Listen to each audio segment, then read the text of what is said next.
আমরা ঋণ নিতে চাই।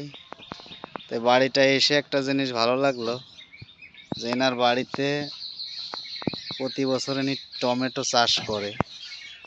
এই দেখেন কত সুন্দর টমেটো,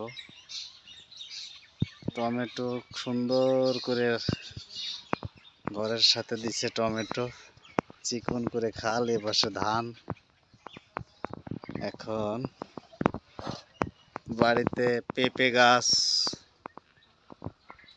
মোটামুটি সুন্দর করে সাজানো গোছানো। এই যে উগলা পাতা, এই উগলা পাতা দিয়ে কি আপনি তৈরি করেন? তাই বেড়া দেওয়ার জন্য ওগুলা কি নিজেদেরই না?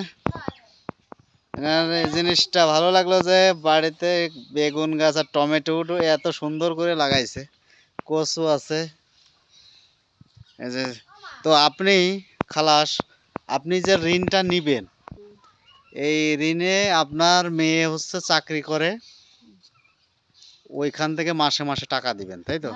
আমরা তো মাস লোন নেব। কি কাজে এই টাকাটা ব্যবহার করবেন? আমি সত্যি কথা কই, মিথ্যে কথার দলে না না, সত্যি বলেন। আমি 1 বিঘে জমি রাখবো, কারণ একটা কিষেন বই আমার চলে না। হ্যাঁ হ্যাঁ, খাবারটা নাগে না করে। 1 হ্যাঁ। বিঘে জমি রাখবো, 60,000 টাকা দেবো, আর মাইয়ের কিছু টাকা দেবো। এটা হলো আমার ব্যক্তিগত বাড়ি। কোন মেয়েকে দিবেন? যে কিস্তি দেবে তো সে, তার তো বিয়ে হয়নি, ও টাকা দিয়ে কি করবে? সে আরেক জায়গা আবার জমি রাখছে 25,000 টাকা। তাই টাকা রাখছি ওই দারে 25,000 টাকা দিয়ে, একজনের টিন দেয়নি, সেই 25,000 দেবে।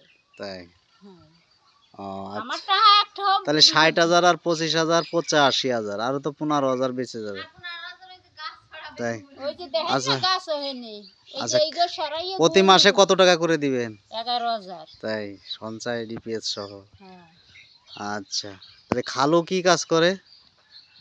জমির কাজ করে। তাই নিজের জমি যদি আল্লাহ দেয় এবার হবে। আমার পিছনেও বাগুন গাছ আছে। এইটা কি চালিতা গাছ?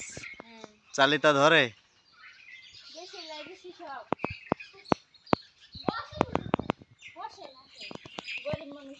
না বসবো না এখন। এই যে এই উগলা পাতা দিয়ে এরকম পার্টি তৈরি হয়।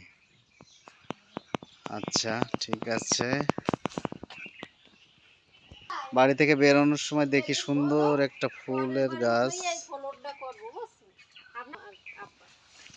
তাই তাহলে তো আপনার বাড়িতে তো অনেক জায়গা। এই যে হাঁস পোষেন আপনি, এই জায়গা প্রত্যেকটা বাড়িতে এরকম পুকুর আছে। এই পুকুরে কি জোয়ার ভাটার পানি আসে? এই পাশে তো সিম গাছ লাগাইছেন, ই করছেন। এই যে কাঠ এত সুন্দর করে গোছ করে রাখছেন, কাঠ দিয়ে জ্বালানি। ঠিক আছে। চীন হাঁসও আছে? কয়টা আছে? ডিম দেয় চীন হাঁসে? ঠিক আছে। এই যে পেঁপে, ঠিক আছে, আমরা এখন